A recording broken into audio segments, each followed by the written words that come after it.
তুই নিমতলা চল। তুই বড় ঠ্যাংটা এরকম করে ফেলে দিতে পারিস না আমারে সব। আমার সেই অভ্যেস নেই তো।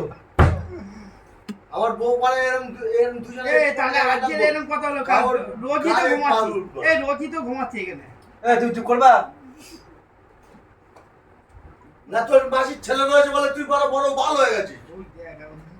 আমার আবার টানানোর মতো এই আবার ওরে টানছিস তুই। আরে খেয়ে নে ভাই, খেয়ে নে ভাই। তোর আমি আজ চলে যাবো। এই আমি চলে যাবো, ওই জন্য চলে যাচ্ছি তাহলে। আরে ওই ঘর পুরো ফাঁকা। ওই যেখানে যে কি থাকতো ম্যাজিকম্যান নাম কি? ও সারাদিন লাগলো ওইখানে গান বানাবে আর রাত্রিবেলা এখানে তুই ভাতটা খেয়ে উঠে যাচ্ছিস না? ধর, এই মানুষের কাছে আর কথা বললে কে পারে না। বলেছে? আমি ওই ঘরে কে কি বলেছে? না এটো বস, ভাত শেষ করবি তারপর উঠবি। আরে বারে এটো থালা এটো মাল তুলেছি না কে ওটা তুলেছে?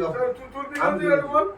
বারা ভাত খা ভাত ঘুমাতে পারি না সারা তুই কি ভাত খাচ্ছিস না? না কেস না তাহলে আমার পেটে খিদে তাহলে খাচ্ছিস দাঁড়া না? এরা দুজন আবার এখানেই শোবে কে বলেছে? তাহলে ধর আমরা ওরা ওইদিকে গিয়ে শুই কে বলেছে? এরা বড় বাল এসছে তাহলে আমরা রাস্তায় গিয়ে শোবো কেন গুড আমরা মর্নিং। রাস্তায় শোবো থাক সোমবার ইয়ে থাক